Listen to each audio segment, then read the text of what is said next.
Bonjour à tous. La famille à la barre ce lundi au procès de Frédéric Péchier. Après les experts, ce sont les proches de l'anesthésiste qui vont témoigner un par un devant les jurés de la cour d'assises de Besançon. Un potentiel tournant de l'audience. La semaine dernière, les analyses du profil de l'accusé ont permis de comprendre ses motivations meurtrières, plus précisément les traumatismes vécus durant l'enfance.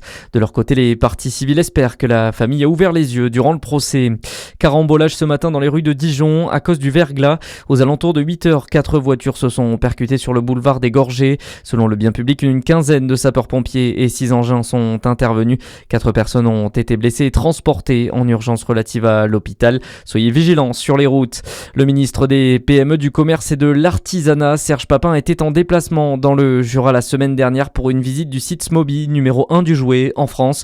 Une étape symbolique pour mettre en avant la filière du jouet français et les efforts engagés pour maintenir une production locale accessible. Dans ce contexte, le ministre a tenu à rappeler les enjeux qui entourent le développement du Made in France. Il s'est exprimé au micro de Charlie Chevasson. Ils sont dans un Made in France accessible. Donc ça, c'est quelque chose pour lequel je me suis engagé.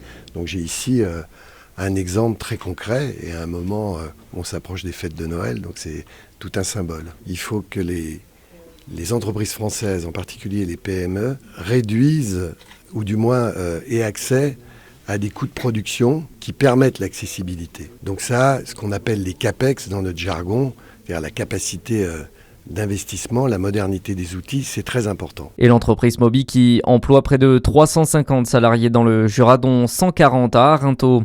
À la une en France, 4 ans de prison ferme et 5 ans d'inéligibilité avec exécution immédiate pour le maire de Saint-Étienne. Gaël Perdriau a été reconnu entièrement coupable ce matin dans l'affaire du chantage à la sextape. Il avait été jugé fin septembre à Lyon pour chantage, soustraction, détournement de fonds publics par un dépositaire de l'autorité publique et participation à une association de malfaiteurs. Gaël Perdriau a annoncé faire appel.